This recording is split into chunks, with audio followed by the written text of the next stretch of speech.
Well, my lovelies, it's time for another scary story. Some more whispers in the gloaming.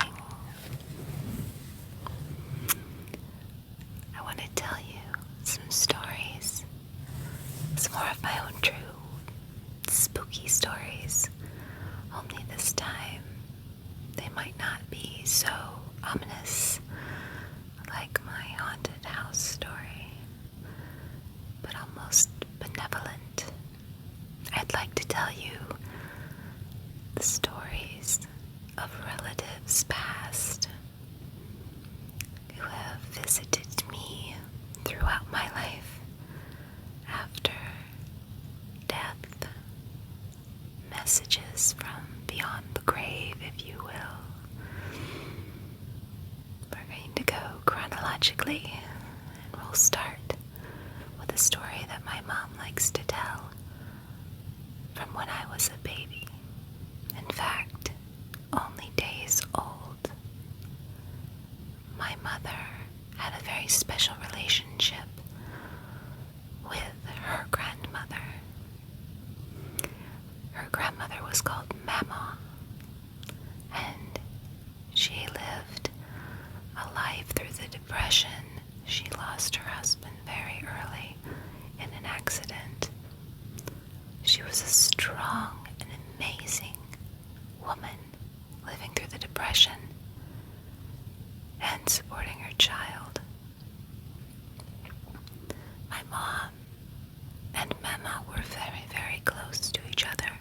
They even look alike. Sometimes when people would see my mom, they would think it was Mama, but younger. I actually still have Mama's china upstairs in a china cabinet in my dining room. I love it very, very much. Sometimes people's love can reach out across time, even when they aren't alive. And in this case, that's what happened.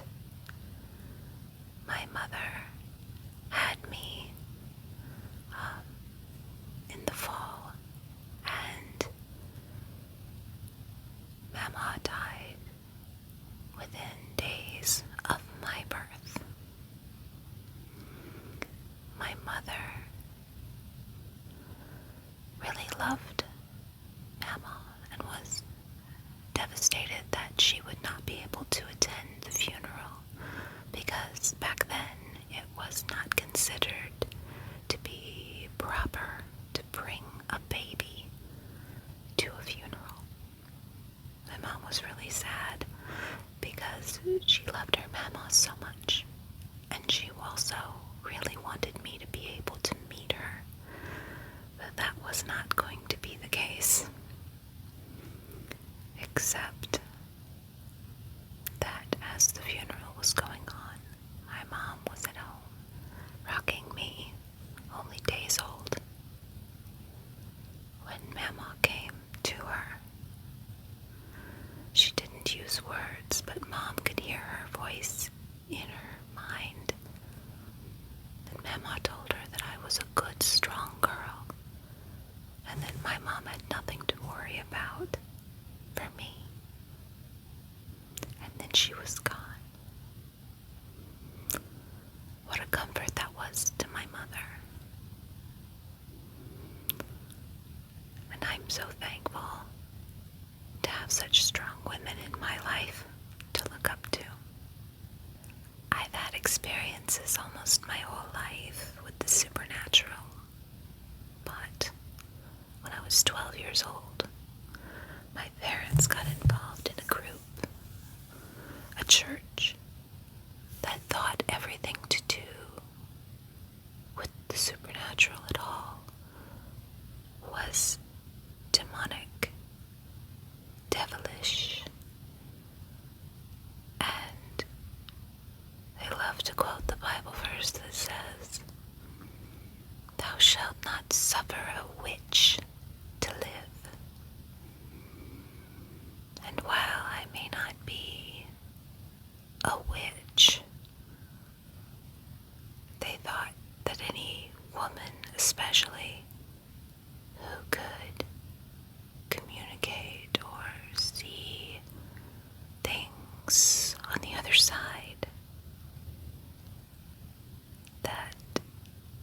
they must be a witch or evil. So I kept these things to myself for a long time.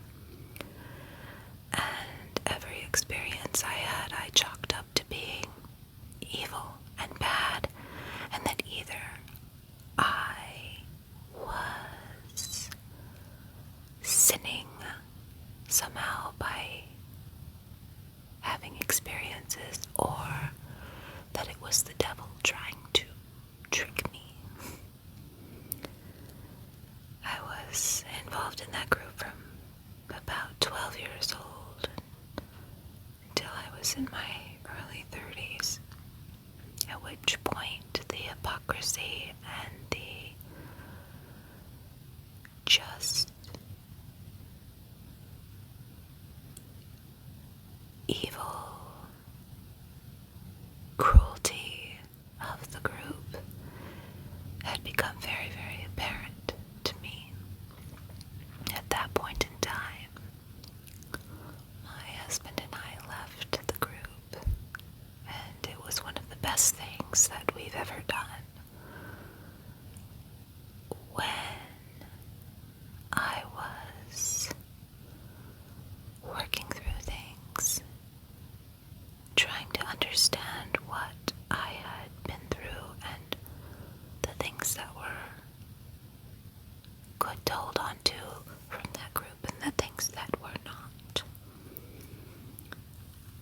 I had to really think through, is the supernatural, these things that I can perceive sometimes, is that wrong, or is it maybe just a thing?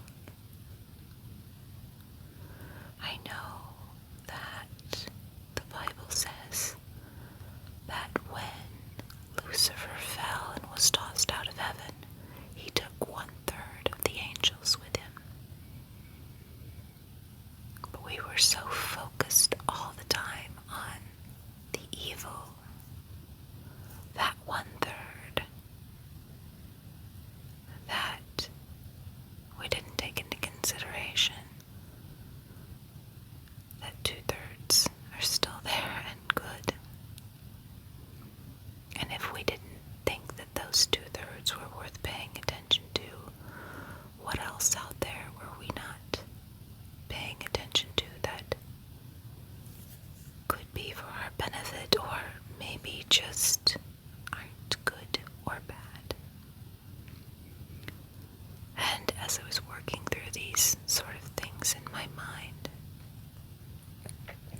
and realizing that so much of that thinking was just there as a way to control people and keep them afraid, I started spending time working on myself and how to maybe open myself up again to these experiences that were not negative. And in doing so, I realized that there is an entire world out there to be experienced that isn't negative or bad or hurtful, but is just there. When I was pregnant with my daughter, I had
suddenly she was just gone. And I thought, I wonder what that was.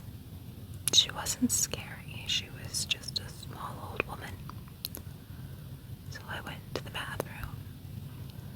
And when I came back out, she was standing in the doorway of my daughter's room again. Just standing there. She smiled at me and then she disappeared. I didn't know who she was. I had no idea. But the next morning I talked to my father-in-law and told him what had happened because he also had a lot of experiences. And I described the woman to him and he said, wait. Let me show you this picture. Tell me if this is who you saw. And he pulled out this photograph of his mother. And it was the same woman that I had seen before. Small, short, with white hair. It amazed me. And I know that she is always looking out for my daughter. While I was pregnant with my daughter, one of my husband's uncles passed away. His name was Vince. And from what I understand, he was an amazing man. I only met him once, but it was funny. He loved kids. And when my daughter was about 2 years old, he had already been passed for 2 years. But one day she was playing. She kept running from the hole that led to the front door, back into the living room, and then back out, just laughing and giggling. My mom was visiting at the time, and she actually thought that my father-in-law was standing in the door playing with my daughter, but there was nobody there. But we heard this laugh that sounded just like my father-in-law. And Eva came running back again, my daughter laughing. And I'm sure that was Vince. We saw him many times after that, just out of the corner of your eye. You'd think you would see my father-in-law, but it wasn't him. He wasn't home. A few years later, another one of my father-in-law's brothers died. His name was Johnny. And it was very sad.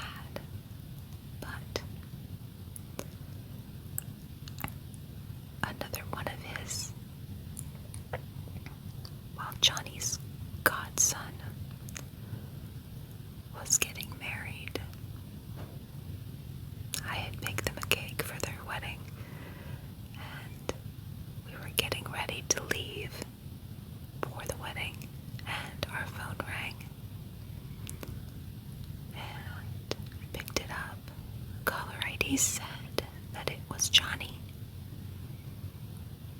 but there was no one there. It was just silence. I'm sure that was Johnny calling to make sure that his godson knew that he loved him and cared for him, and that he wished that he could be at that wedding. I told the bride and groom this story while I was there, and it really comforted them.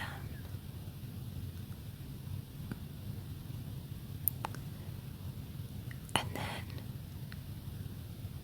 a few years later, I was visiting my dad and his new wife in Wyoming at their cabin.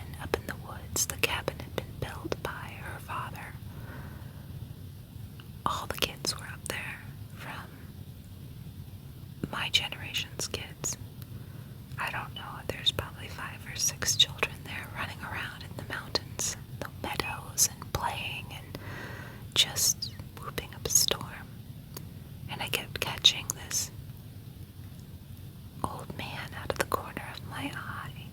He had white hair and he was wearing old style Levi's jeans and thick glasses and a white t-shirt, and he was smoking, and I kept just catching that out of the corner of my eye as I was doing anything in that house. Finally, I told my dad about it because I was pretty sure I was seeing somebody that used to live there or would stay there. And he told my stepmother, and she brought out a photo of her dad, and it was him. She asked what I thought he wanted, and I said, I think he's just here to watch the kids play. And she thought that sounded just like him. I think in a lot of ways there are things that we just can't explain. Maybe not so terrifying, but just comforting. People who care about us, that care and love that we have for each other goes across planes, across this realm of existence and on into others. It's the one constant. And this is something we can be thankful for, that we still have that love, even when that person is gone. I hope you enjoyed this story, and I'm sure that I will be telling more and more as time goes on, along with many other spooky and weird stories, some by me and some by others. If you have any questions, or if you want to give me some suggestions, please let me know. And once again, please like and subscribe. Sweet dreams.